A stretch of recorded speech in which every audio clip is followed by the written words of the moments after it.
मंडळी, पावसाळा सुरू आहे त्यामुळे आपल्याला भरपूर समस्या येतात. मग जर आपल्याला काही टिप्स माहिती असल्या तर ह्या समस्या आपण घरच्या घरी सोडवू शकतो, तेही पैसे नाही खर्च करता. चला मग अशाच काही टिप्स मी तुमच्यासोबत शेअर करते. सगळ्यात पहिली टिप, पावसाळ्यामध्ये अशा पद्धतीने लाईटाच्या अवतीभोवती खूप सारे किडे येतात आणि हे किडे एकदा का घरामध्ये आले तर इकडे तिकडे जे आहे अगदी घरभर होऊन जातात. मग अशा वेळेस आपल्याला लाईट बंद करावा लागतो. पण आता कितीक वेळ आपण लाईट बंद ठेवणार ना. मग काय करायचं, एक कॅरी बॅग घ्यायची, त्यामध्ये जे तुम्ही खायचं तेल वापरता ते खायचं तेल असं थोडंसं स्प्रेड करायचं हाताने, जसं की व्हिडिओमध्ये मी तुम्हाला दाखवत आहे. अशीच तुम्हाला कॅरी बॅग घ्यायची आहे.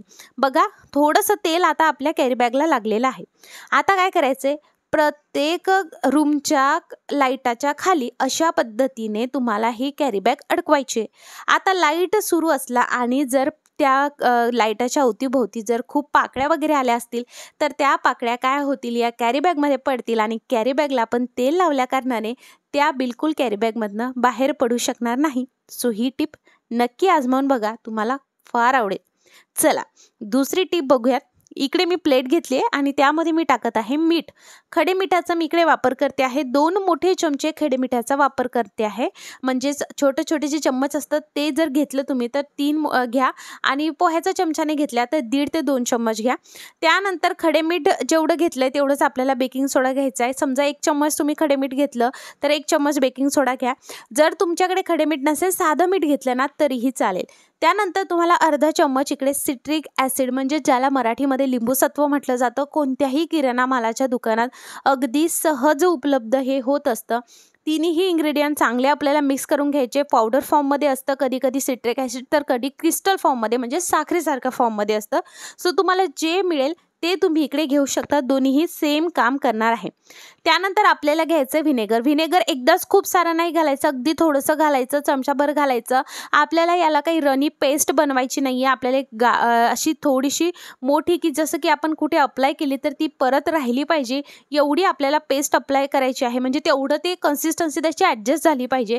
लिक्विडी कन्सिस्टन्सीचा आपल्याला नको आहे, सेमी सॉलिड कन्सिस्टन्सी आपल्याला हवी आहे. रनी कन्सिस्टन्सी आपण ठेवली तर कुठेतरी ते व्यवस्थितरित्या रिझल्ट मिळणार नाही. बघू शकता आपलं हे सोल्युशन तयार झालेलं आहे. एकमेकांसोबत याची रिॲक्शन व्हायला सुरुवात झालेली आहे आणि आपल्याला हे आता अप्लाय करायचं आहे. एकदम ऑल इन वन सोल्युशन आहे. कशासाठी क्लीन करायचं चला सांगते. आपल्या घरामध्ये जेवढेही स्टीलचे नळ आहेत त्या स्टीलच्या नळावरती जर तुमच्याकडे क्षारयुक्त पाणी असेल तर एक पांढरट थर जमा व्हायला लागतो. जास्त करून हा थर बाथरूमच्या जे काही नळ वगैरे असतात त्यावरती होतो. मग अशा वेळेस तुम्हाला बाथरूम असेल किंवा घरातील जेवढेही स्टीलचे नळ असतील त्यासाठी हे करायचं आहे. तुम्हाला घ्यायचं आहे लिंबू. अर्ध लिंबू मी इकडे कापून घेतलेलं आहे. सुकलेलं लिंबू, सडलेलं लिंबू, कोणतंही लिंबू तुम्ही घेऊ शकता.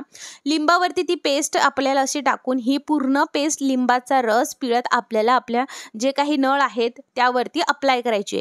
बघा, जसं मी म्हटलं सेमी सॉलिड कन्सिस्टन्सी हवी. म्हणजे बघा, आता आपण नळावरती ती अप्लाय करतोय तर ती त्यावरती थर जमा होतोय. म्हणजे काय होईल, आपण यामध्ये जे इन्ग्रेडियंट्स किंवा ही जी पेस्ट बनवली आहे ही ते जे काही क्षारयुक्त पाण्यामुळे जे पांढरी एक थर जमा झाली आहे त्या थरेसोबत रिॲक्ट होऊन तिथला तो थर निघण्यास खूप मदत करेल.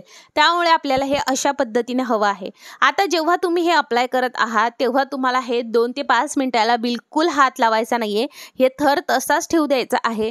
तुम्ही बघणार हे 2 ते 5 मिनिटं झाल्यानंतर कोणतंही तुम्ही स्क्रब घेऊ शकता, सॉफ्ट किंवा हार्ड कसंही स्क्रब घेऊ शकता. खूपच अगदी पांढरट थर झाला असेल तर थोडासा हार्ड स्क्रब घेतलं तरी चालेल. पण हे एवढं जबरदस्त पेस्ट आहे की याने पूर्ण जे काही पांढरी लेअर झालेली असते नळावरती पूर्ण निघते. आता तुम्ही सेम पद्धतीने जर तुमच्या गॅस ओट्यावरती सुद्धा पांढरट असा थर झाला असेल क्षारयुक्त पाण्यामुळे तर त्यासाठी सुद्धा तुम्ही सेम पेस्ट बनवू शकता.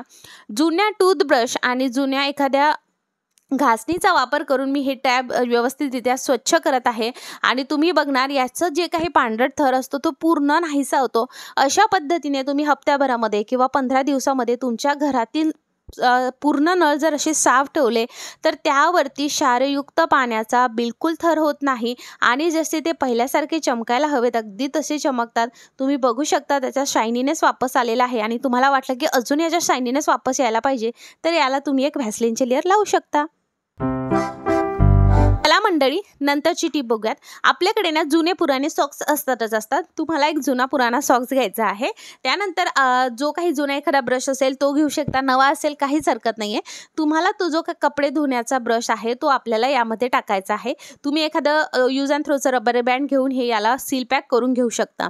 काय होतं, पावसाळा सुरू आहे त्यामुळे पावसाळ्यामध्ये आपण नेहमी पायपुसणी नाही धुऊ शकत, पण पायपुसणी तर खराब होते आणि अशा पद्धतीची पायपुसणी असेल तर त्यामध्ये केस अडकतात, कचरा अडकतो. मग तुम्ही काय करू शकता, अशा पद्धतीने त्याला साफ करू शकता. आता तुम्ही म्हणाल की प्राजक्ता, सॉक्स घालायची काहीच गरज नव्हती, तसंही ते निघलंच असतं. पण मी सॉक्स का घातला हे तुम्हाला समोर मी सांगणार आहे. तुम्ही बघणार, पायपुसणी तुम्हाला अगदी पाणी लावायची सुद्धा गरज नाही. अगदी धुतल्यासारखी नवी कोरी ती होणार आहे. त्यामधला कचरा, काही केस अडकले असतील ते सुद्धा यावरतून पूर्ण निघून जातात आणि जेव्हा कधी ज्या दिवशी पाऊस नसेल त्या दिवशी तुम्ही ही धुवू शकता. आता बघा, जेव्हा मी यामधनं ब्रश काढत आहे तर याच्यावरती ना केस आहे ना कचरा अडकलाय.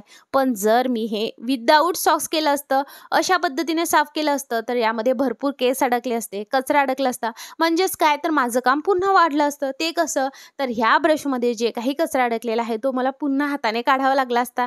मग बघा, जुने सॉक्स तर आपल्याकडे पडलेलेच आहेत ना, मग का नको त्याचा वापर करायला. रिझल्ट बघा तुमच्या समोर आहे, किती अडकलेली आहे ना घाण.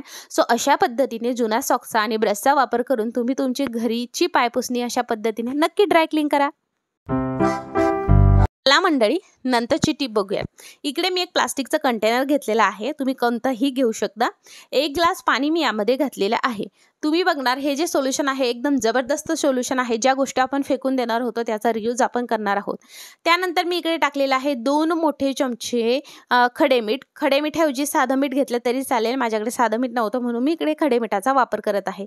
तुम्ही बघणार, हे आपलं अगदी खारं पाणी तयार झालेलं आहे आणि याच्यामध्ये जे काही मिठाचं प्रमाण आहे ते भरपूर आहे.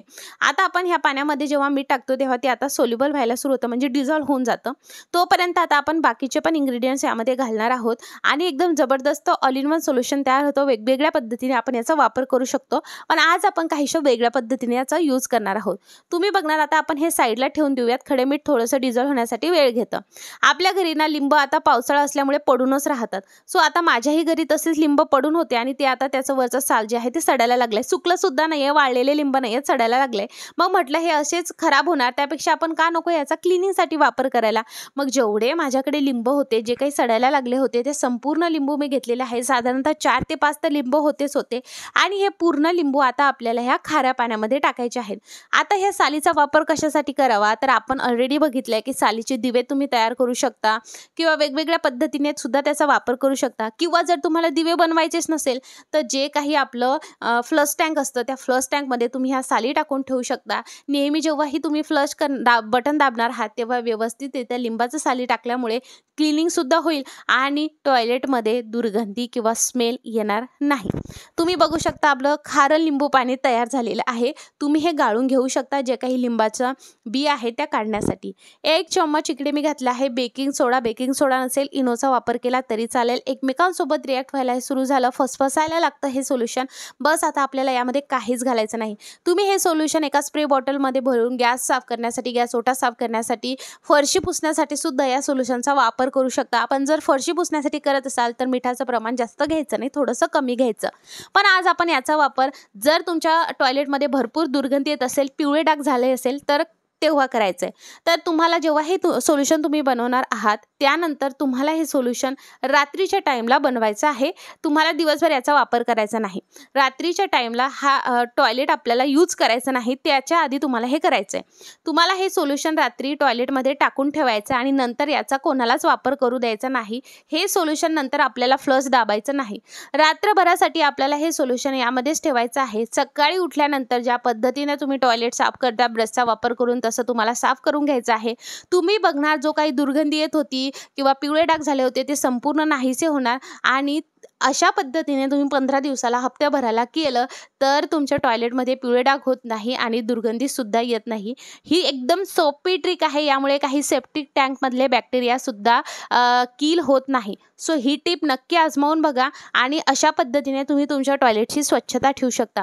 तर मंडळी, तुम्हाला जर हा व्हिडिओ आवडला असेल लाईक करा, पटकन चॅनलला सबस्क्राईब करा, बेल आयकॉन नक्की ऑल करा आणि फेसबुकवर बघत असणार तर लाईक करा, पटकन फॉलो करा आणि असेच नवनवीन व्हिडिओज बघण्यासाठी आपल्या चॅनलला चॅनलला नक्की भागवा. चला भेटूयात उद्या पुढच्या व्हिडिओमध्ये. बाय.